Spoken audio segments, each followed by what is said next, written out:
Comment tu peux créer un intérieur qui te soutient au quotidien?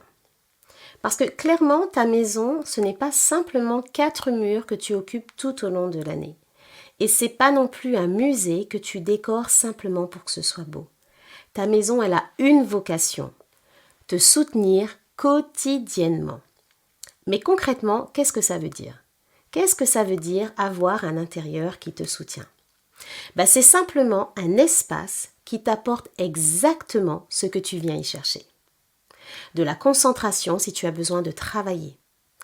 Du calme si tu as besoin de te détendre et de te reposer. De l'énergie si tu as besoin de te sentir stimulé. Ou encore de la chaleur, du réconfort. Bref, c'est un espace qui va venir travailler pour toi et pas contre toi. Donc si chez toi, il y a des pièces de ta maison où tu as le sentiment qu'elles te drainent, qu'elles t'épuisent plutôt qu'elles ne te rechargent, sois bien attentive à ce qui va suivre parce que ce que tu vas apprendre aujourd'hui peut véritablement transformer l'expérience que tu vis chez toi. Juste avant de commencer, bienvenue à toi si tu nous rejoins sur la chaîne. Je m'appelle Myriam, je suis créatrice d'ambiance et coach en décoration d'intérieur spécialisée en neurodesign. Sur cette chaîne, je t'aide à comprendre comment ton environnement agit sur ton bien-être, ton énergie et ton fonctionnement quotidien.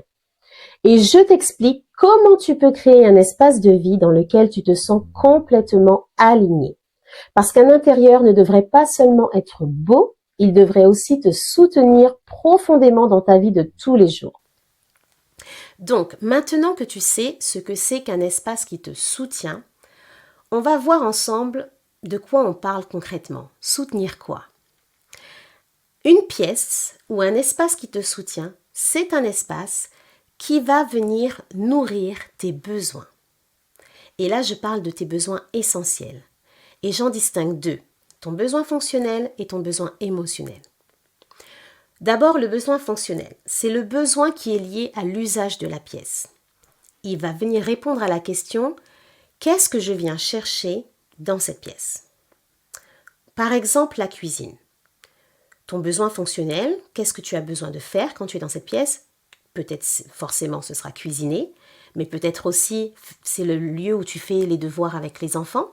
C'est peut-être le lieu où le soir vous vous retrouvez et tout le monde échange. C'est le lieu où tu aimes échanger, avoir de la communion avec les autres membres de ta famille. Ou encore par exemple le salon, c'est peut-être le lieu où tu aimes lire, te détendre, regarder la télévision, mais c'est peut-être aussi le lieu où tu télétravailles. Ta chambre, c'est ton besoin fonctionnel, ce sera bien évidemment dormir, mais ça peut être aussi travailler si tu as effectivement un bureau dans ta chambre. Donc vraiment le besoin fonctionnel, il est lié à ton mode de vie. Le besoin émotionnel maintenant. Celui-ci, il est lié à ton ressenti. Il répond à la question « Comment je veux me sentir quand je suis dans cette pièce ?» Et selon moi, c'est le besoin le plus important. Mais c'est souvent celui qui est le plus oublié ou ignoré. Par exemple, ta cuisine. Peut-être que quand tu cuisines, tu aimes te sentir énergisé, stimulé ou inspiré. Ou au contraire, peut-être que toi, quand tu cuisines, tu aimes être dans ta bulle, comme dans une parenthèse, au calme et apaisé.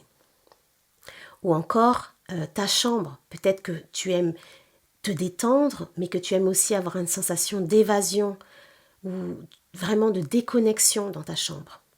Le salon, c'est peut-être le lieu où tu aimes te sentir, ressentir de la convivialité, tu aimes recevoir, tu veux que ce soit un lieu chaleureux. Donc, ce que tu dois comprendre, c'est que ton besoin est fonctionnel et émotionnel, ils sont essentiels. Pourquoi? Parce qu'ils vont directement influencer tes choix en matière d'aménagement et de décoration. Selon le besoin fonctionnel et émotionnel que tu auras identifié, ça va déterminer ton choix de couleur, ton style, l'ambiance que tu vas créer. Ça a un impact direct, même les formes et les matières également. Donc dis-moi en commentaire, si tu as identifié une pièce dans ta maison que tu aimerais transformer, quel serait selon toi ton besoin fonctionnel dans cette pièce et ton besoin émotionnel? Pour conclure, Pour créer un espace qui te soutient, un intérieur qui va te soutenir quotidiennement, tu as besoin pour cela, premièrement, d'identifier quel est ton besoin fonctionnel et quel est ton besoin émotionnel. Puis, l'étape d'après va être justement de traduire ces besoins dans ton espace. C'est donc avoir une décoration intentionnelle qui va venir influencer directement tes choix en matière de décoration et d'aménagement. Et c'est justement ce qu'on va voir dans la prochaine vidéo. Comment traduire dans l'espace tes besoins émotionnels et fonctionnels. Si ce contenu t'a aidé, merci de liker la vidéo et merci aussi de la partager. Peut-être que tu connais quelqu'un que ça peut aider, donc vraiment n'hésite pas à la partager et aussi à t'abonner et à activer les notifications pour ne pas manquer les prochaines vidéos. À bientôt!